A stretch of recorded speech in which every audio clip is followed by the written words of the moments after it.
Good morning. It is great to see everybody here. Just as a reminder, there's some that need our prayers. Talk to Brother Terry, and he's okay today. That's all he'll. That's all he'll say. We need to always keep him in our prayers.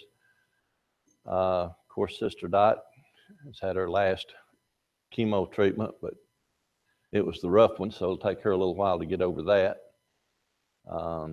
Charles is again not feeling well enough to be out, and he's never been around people who have lung issues or breathing problems. Uh, he would feel a lot better if it were about 40 degrees versus being 85 and 90 degrees and high humidity. So for some reason it seems to help when the weather's cooler, helps you breathe a little better. And Tina and Holly will be going this Friday to find out what they can do to, I guess, undo the damage they did or whatever since that surgery failed. Sheila with her broken foot. Anybody I've missed on the sick injured? Oh, yes. Beverly's going to be traveling. When you leave in town? Today? After service today. So keep Beverly in mind on her travels. And also, that grandson is now 6 months old and going to have heart surgery to repair holes in the heart. So that's going to be a touchy one, but they know what they're doing these days. They can do a lot. So keep them in your prayers. Yes.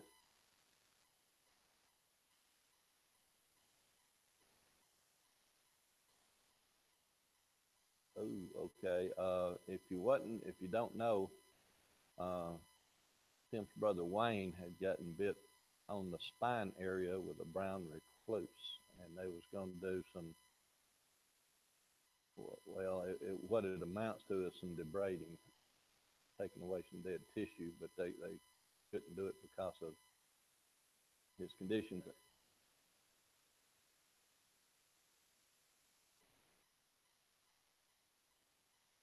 And if you don't know anything about brown recluses, they're a nasty little beast. They put a hurting on you. So, anything else? Brother Joel, would you lead us in a prayer, please?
If you recall, last Sunday I went through chapter 23 of Matthew and said that we really needed to have a pretty good understanding of chapter 23 because it gives us the backstory of what happens in chapter 24, which is the chapter that Brother Terry covered Wednesday night. And today I'll be covering part of chapter 25. But you have to remember that when the Bible was uh, divided into books and chapters and verses, man did a little bit of the dividing. And personally, I think at least the first 13 verses of chapter 25 should have been included in chapter 24. It's just a continuation of the thought and what's going on there. Most of you were here Wednesday night, And Brother Quanch backed up into 23 and looked at a verse and made some comments. And then into chapter 24. And what was the phrase, and you can paraphrase this, but what was the phrase that he keyed on several times during Wednesday night's lesson? All these things. All these things. Now, what I'm going to do is I'm going to back up to chapter 23. And if somebody would read verse 36, and I'll give you a clue right now what the phrase that we're going to be looking at. Well, let's just read several verses and you'll see exactly what I'm trying to do. Chapter 23, verse 36.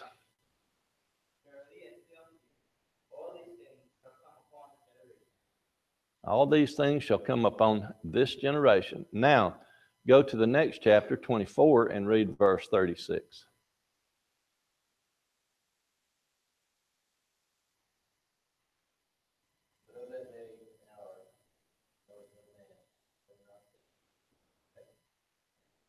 Okay, Bobby, if you would keep your finger there, and let me make a comment, and I'll give you a couple other verses to read. But in chapter 23, it said all these things are going to come upon this generation. And then what Bobby just read was that nobody's going to know the day or the hour. Nobody's going to know the exact time. And that's the key phrase. They're not going to know the exact time that he's coming, and they need to be prepared and on the watch. Now, if you'll go to, still in chapter 24, if you'll go to verse 40.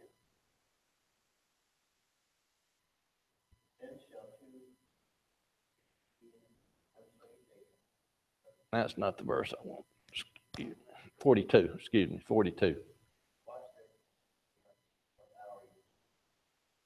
All right, again, it's going to happen in this generation.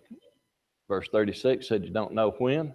Verse 42 said you don't know when. Now look at verse 50.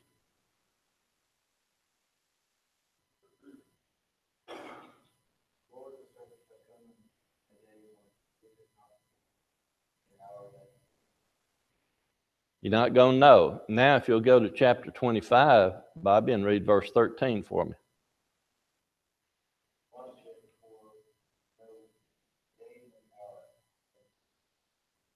Okay, so to build on what Brother Clonch was going through Wednesday night, with all these things, it was pointing to Jerusalem, it was pointing to the temple, it was pointing to an event that was going to happen in the lifetime of people that were living then, not 2,000 years later. And all through the Bible, and we have just read in chapter 23, 24, and 25, you don't know when it's happening. So all these people today, all your preterists, your premillennialists, and all of those folks, they sit back and they look and they try to pick out verses in this Bible to point to we're coming upon the end time.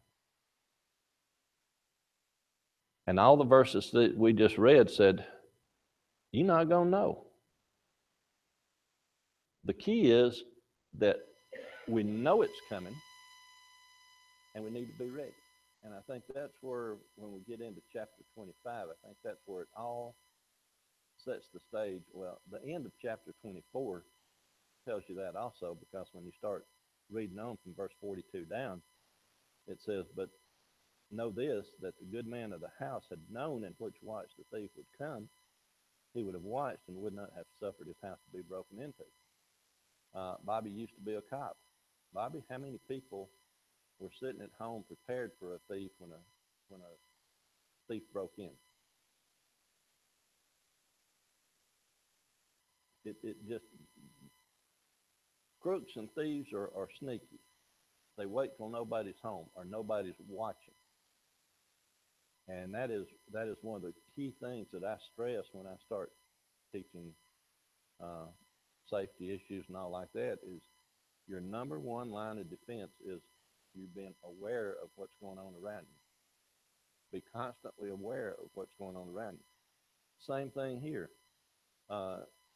If you leave your house and leave the doors open and the lights on and and no cars at home, you're just inviting somebody to come in and take what belongs to you. If you secure it, though, if you prepare and you're ready for it, you're far less likely to have an event like that happen. I didn't say it wouldn't happen. I said you're far less likely to have it happen. So all of this in the end of chapter 24 sets it up to watch out, be aware, always be prepared. Now, if we change that to us today, how many of you in here believe without a doubt that you're going to either die or Christ is going to come back?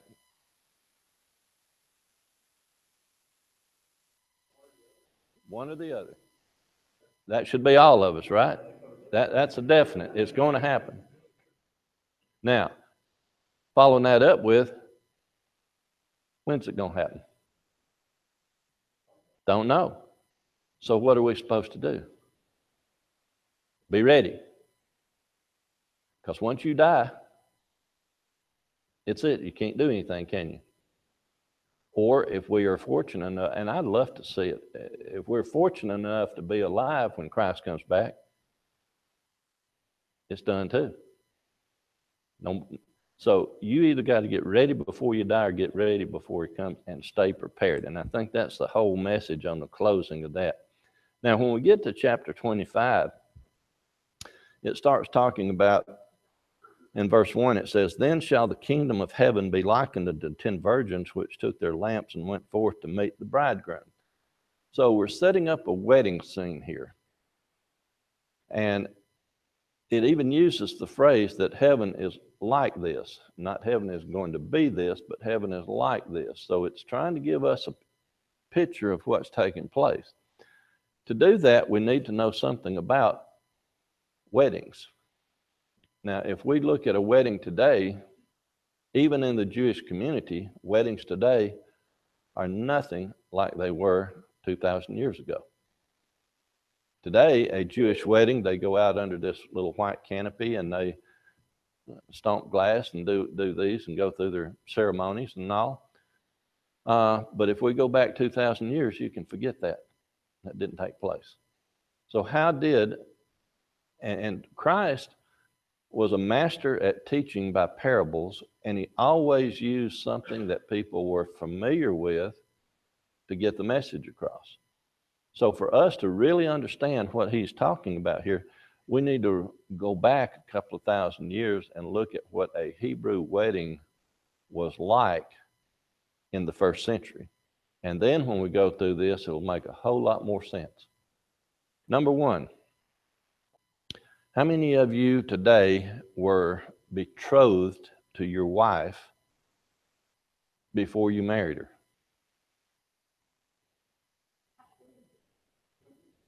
I'll explain betrothed because Brother Clarence held his hand up. You were engaged, you made a promise, but did you give them any money? Didn't ask for any.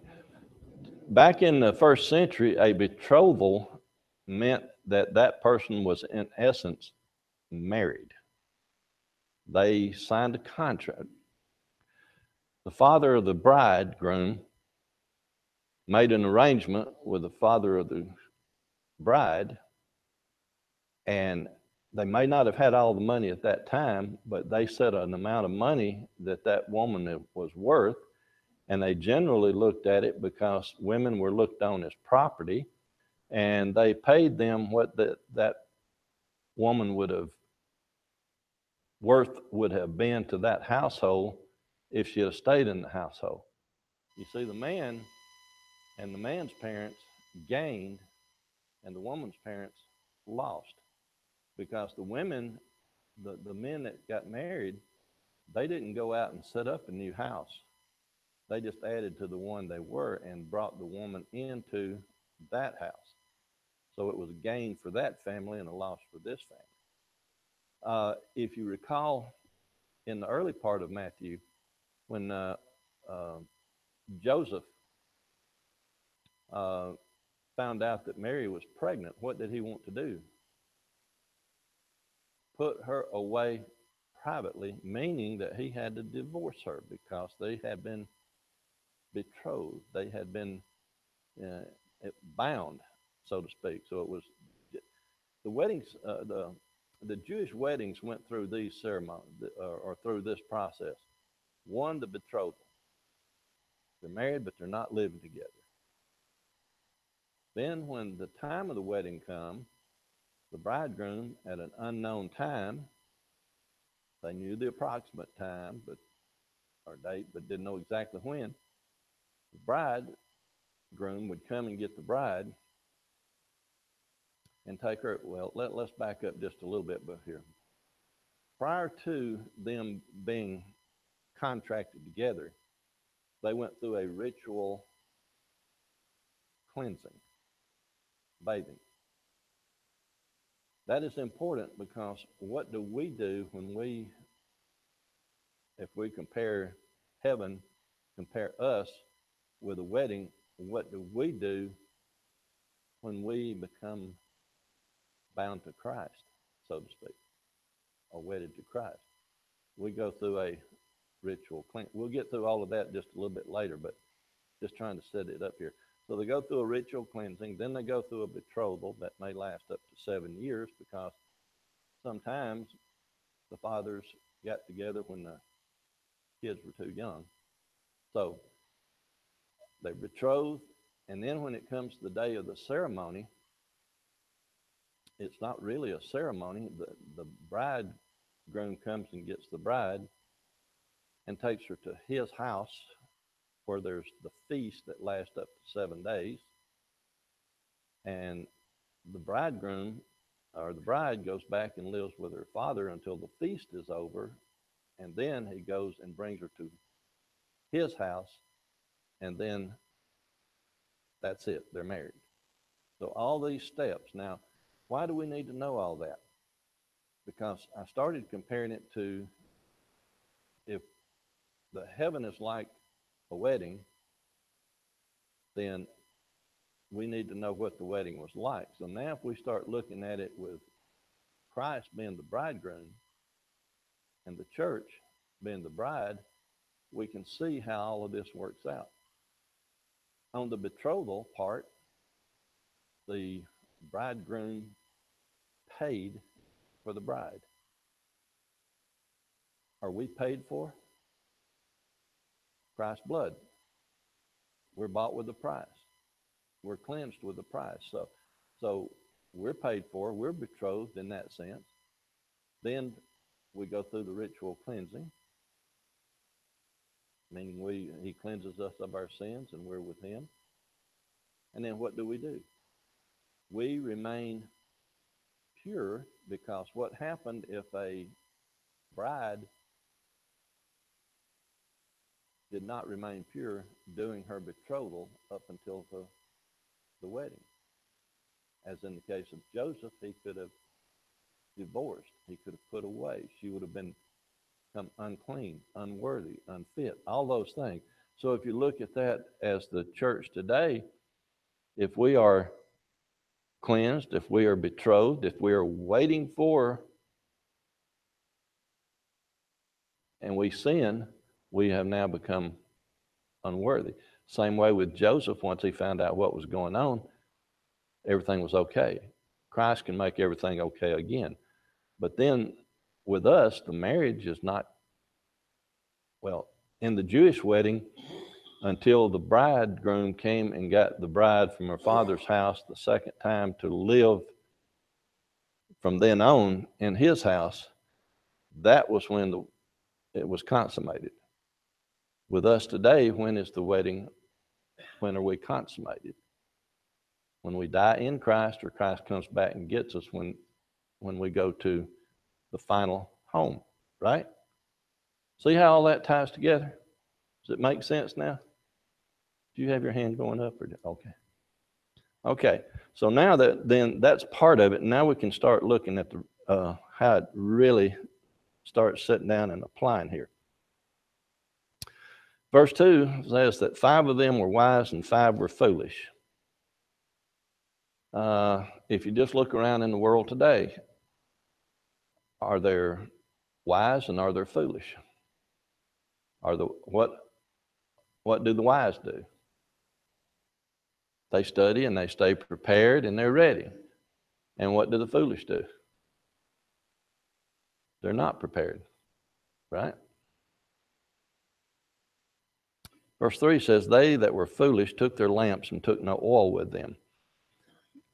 Got a question for you. I know 2 or 3 of you in here do, and I used to do it quite a bit, but when you start out on a hunting trip, a fishing trip, camping trip, a hiking trip, do you pick up that bottle of water that was left over from the last trip and put it in your bag without ever dusting it off or checking it or filling it, or no? If you're going out if you know you're going to be out at night for an extended period of time, several days out at night, do you take the English word torch or your lantern or your flashlight? If you're going to take a Coleman lantern, do you not make sure you have extra oil with you or extra fuel with you? Flashlight, don't you make sure you got extra batteries with you? So the same thing here is these women, knowing that most of the events, most of the weddings took place at night, and knowing that they were going out to this and that the feast would last up to 7 days, and so that's 7 days, 7 nights, were they foolish to just not be that prepared? But the wise took oil in their vessels with their lamps, so they filled them up. They were ready to go.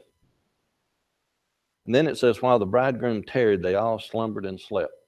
Now, today we don't do this because a wedding today, most of them start on time or within a short window of time. And you know exactly when you're supposed to show up and exactly what you're supposed to do. They even have a coordinator that goes all nuts if things are not going just right on the time clock. But again, back in those days, they set a time roughly, but they didn't know the exact time that bridegroom was going to come and get her. So here it gets dark, they're resting, and then it says at midnight there was a cry made, behold, the bridegroom cometh, go ye out to meet him. Again, that was the custom of the time and still is the custom in some Eastern countries where this takes place and somebody goes out in advance of the group announcing their arrival so everybody can then start getting ready. As a matter of fact, there's some Eastern countries today where they still do things very, very similar to this. And when the bridegroom comes and goes into the house, the doors are shut and there's guards posted. So once everything is inside and ready to take place, there is no late admittance. Reminds me of some movies some of the old horror movies back in the 50s and 60s. Some of you, Beverly, you might remember this, and Doug, but the movie theaters tried to build this thing up to such an event that if you missed the first part of the movie, you didn't know what was going on. So if you got there 5 minutes late, they wouldn't let you in. You remember those days?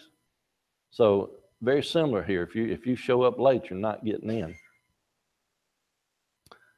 Questions or comments then on through verse 6? Yes, sir.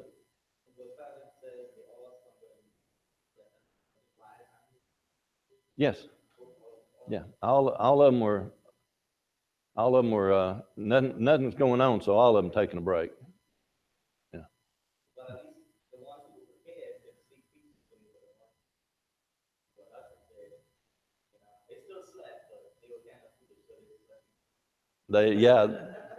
Yeah. They were all just zoned out. They were just taking it easy. And then when he comes, now things are going to start to change. Because verse 7 says, then all those virgins arose and trimmed their lamps. Now, you get into some discussion on what does trim your lamps mean, and there's some that want to make it out that since this is a wedding feast, they had them trimmed in all kind of garland and all kind of fancy frou-frou stuff and all like that. But if you look at this in sequence of what's going on, they took lamps, they had oil in them, they were going to be out at night, and to me, what the only thing that means is, have any of you in here ever lit an oil lamp or a Coleman lamp? Or what do you do when you light it? Once you got a match to it and the flame's going, what do? You trim it, you adjust it, you get it right. Yeah. So I think that's all that, to me, that's all this means, is they trimmed them. They got them ready to go, putting out a bright light. Because if you've never messed with an oil lamp, if you've got it turned up too high, you're going to get less light and more smoke. And if you got it turned down too low, you're not going to get much light. So it takes some fine tuning there. Verse 8 says, and the foolish said unto the wise, give us of your oil, for our lamps are gone out. Now, this goes back to what I said previously. When you start out on your camping, hunting, fishing, whatever trip you're going on, you make sure all your supplies are fresh and ready to go. If you don't, this is the situation you run into. Here, apparently, from the way this verse is worded, they had oil in their lamp, at least enough to light them. And now they've gone out. So these five foolish, they didn't get excited until what? They went out. Why shouldn't they have been excited before? But here they procrastinated or wait till their lamps had gone out. But the wise answered, saying, not so, lest there be not enough for us and you, but go ye rather to them that sell and buy for yourselves. Now, I'm going to play the devil's advocate here. Isn't that selfish? How many of us in here would not share with others when others didn't have? Brother Golden?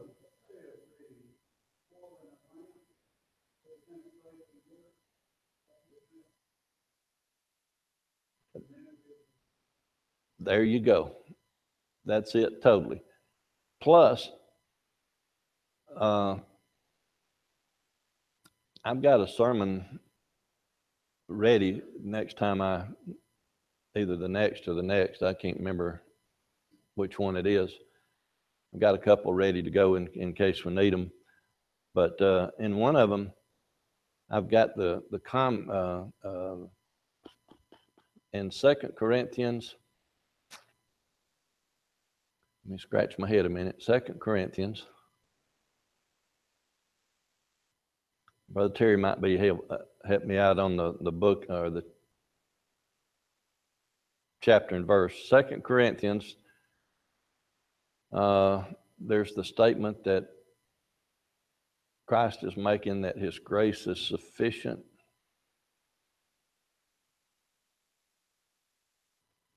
And sufficient means that there's enough. Hang on just a second. That might not be the verse I'm thinking about anyway. No, sir.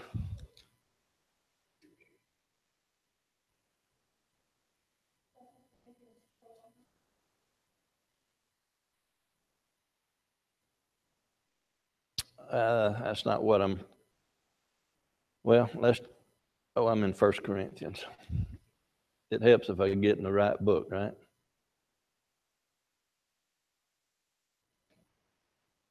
Yes, that's it. Thank you. And he said unto me, My grace is sufficient for thee, for my strength is made perfect in weakness. Most gladly, therefore, will I rather glory in my infirmities, that the power of Christ may rest upon me. What does sufficient mean? It's enough. Uh, but Brother Golden just made the comment there that Christ's grace is sufficient for everyone in this room. It's sufficient for thee. His grace is sufficient for me, meaning there's enough for me, but he didn't give me an abundance. He gave me just what I needed, and I cannot help anyone in here with that. Each one, in essence, if you look at the old military way, each one has to report to the commanding officer. Each one gets their grace directly from the commanding officer. So if we get back to uh, what Brother Golden said, yes, his grace is sufficient for everybody, but each one is responsible for obtaining their own grace. It can't be shared.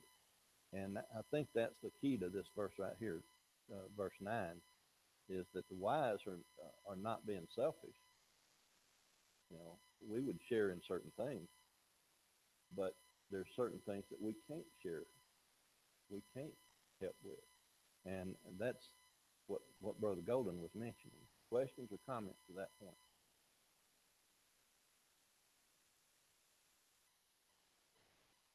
Everyone needs to work out their own salvation, but that does not mean that there's different standards for everybody. Everybody's got to take care of themselves within that standard. Absolutely.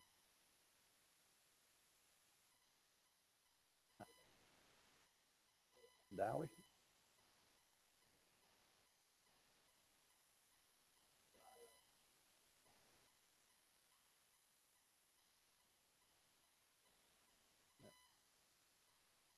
Okay, so in Trinidad, they're paying the guy to take the woman off their hands, huh? Something like that. Yeah. Well, it's also it used to be a thing over in British UK and Scotland, Ireland too, that the woman had to take a fortune with her. So things changed throughout the years.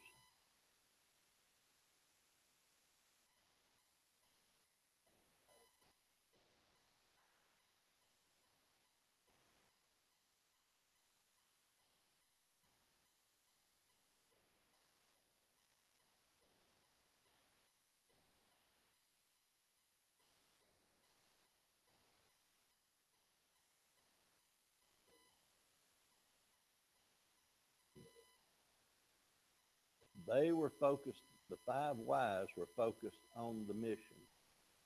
The five that weren't wise were just foolish. I'm glad you brought that up because that then also brings this part into it. Why were they selected as anyway? Why were these 10 selected?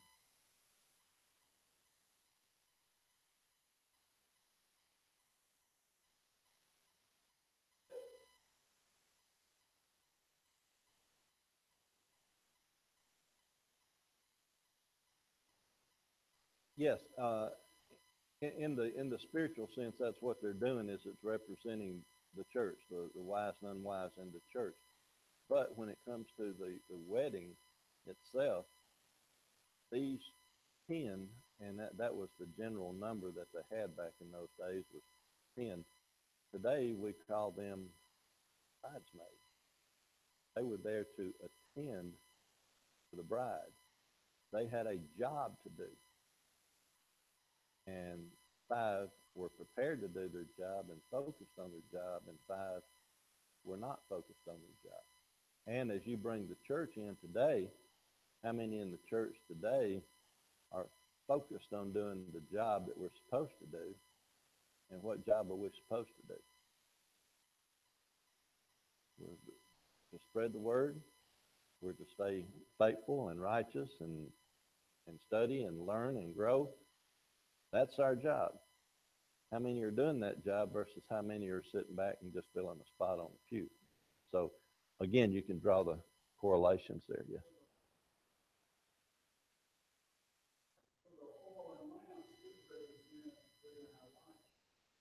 Right. Absolutely. Brother Clunch.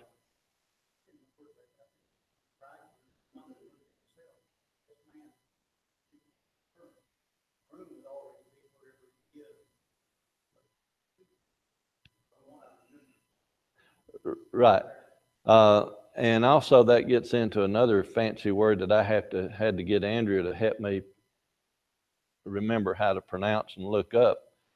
Uh, Generally speaking, when the uh, brother Clarence just said it wasn't the bridegroom himself, but the representative came to transport. They would do it in a palanquin, Palanquin. In essence, what that is if you've seen any of these movies or anything where these people are sitting in a chair in an enclosed little box with sticks through it that people are carrying on their shoulders, they shuttle them back and forth in those things in those days.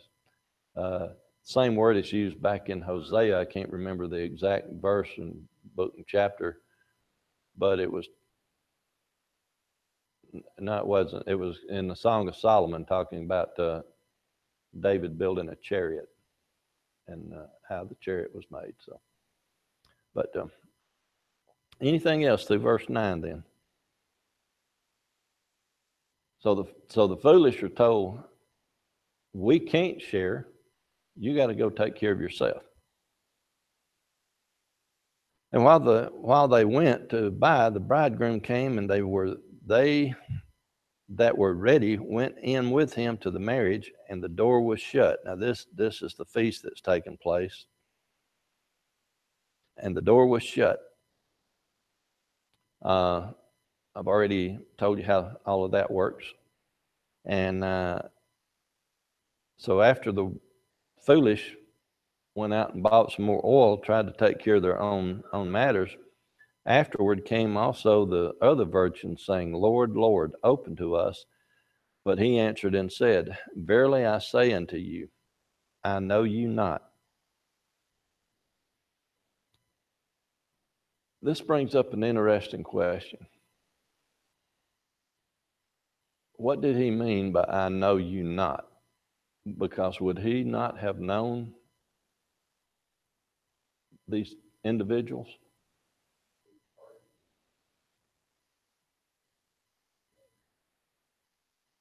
Small village, everybody knows everybody. How many people get married today where the guy has never met or knows the bridesmaids? So on the one hand, he knew them, probably could have called them by name, but on the other hand, why did he not know them? They wasn't prepared. They were too late. And on a spiritual sense, if we go back into uh, the book of Matthew and the first part of Matthew, what about the people that come and say, Lord, didn't we do this in your name? Lord, didn't we do that in your name? And what is his response there? I never knew you.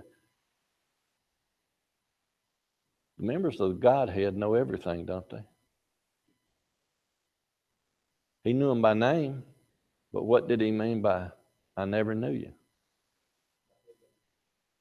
They're not his because they wasn't doing what they'd been instructed to do.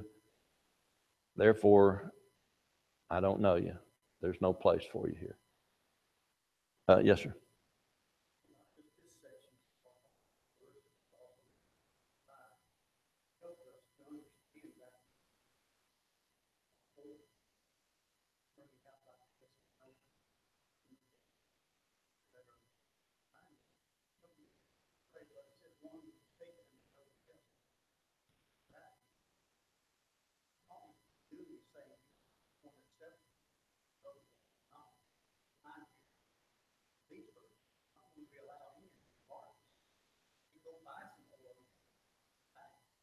It's too late.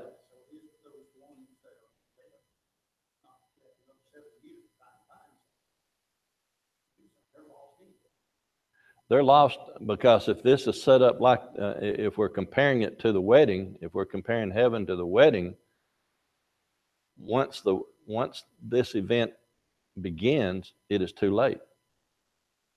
Once we die or once Christ comes back, it's too late. Nothing can be done, and that's what was being shown here is, hey, okay, now I got to go get prepared. Too late. It's all over. Um,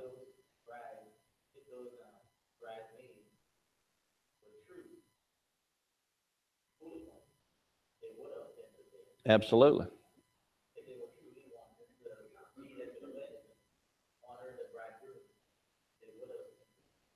And they would have been admitted in. Everybody that's prepared would be admitted in. Since Brother Klontz brought it up, when we go back into chapter 23 there, the verse that I had Bobby read by mistake, I wanted 42 and he read 40. If you look at 40 and 41, then shall two be in the field, the one shall be taken and the other left. Two women shall be grinding at the mill, the one shall be taken and the other left. Again, your premillennialists want to look at a word that Brother Klontz used as the rapture, and that rapture has taken place several times throughout the years, I guess, in secret. And according to Thessalonians, when Christ comes back to get some, it's not going to be in secret. Everybody's going to see it.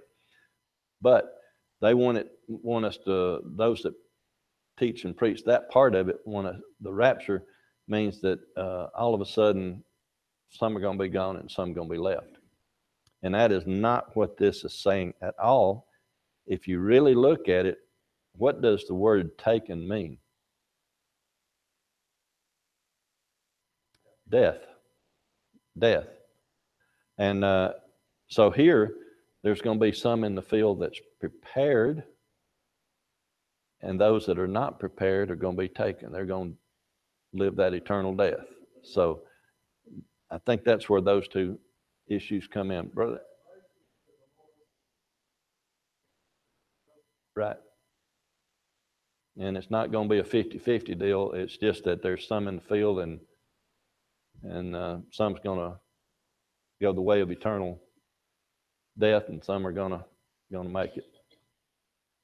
And then the verse that I had Bobby read, verse 13, then just says, "Watch therefore, for you know neither the day nor the hour wherein the Son of Man cometh."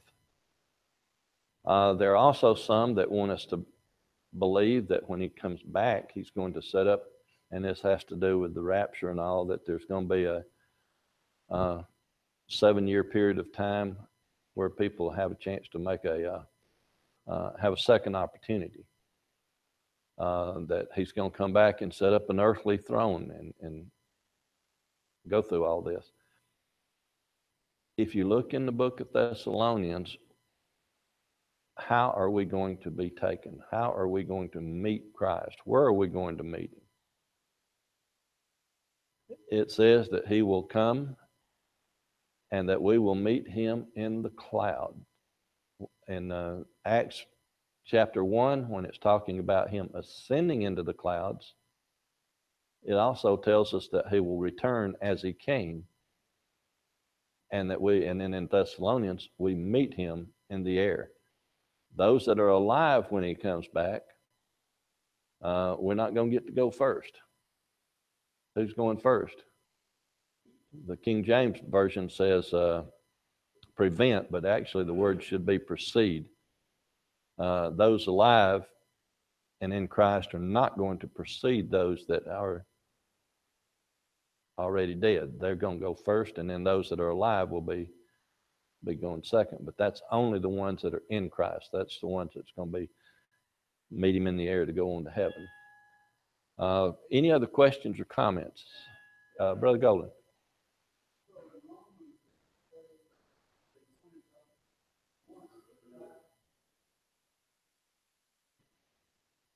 The one spirit, the one physical death, the judgment, and then we either go, or there's the spiritual death is the second death. Yes, sir. Absolutely. Thank y'all so much for your questions, comments.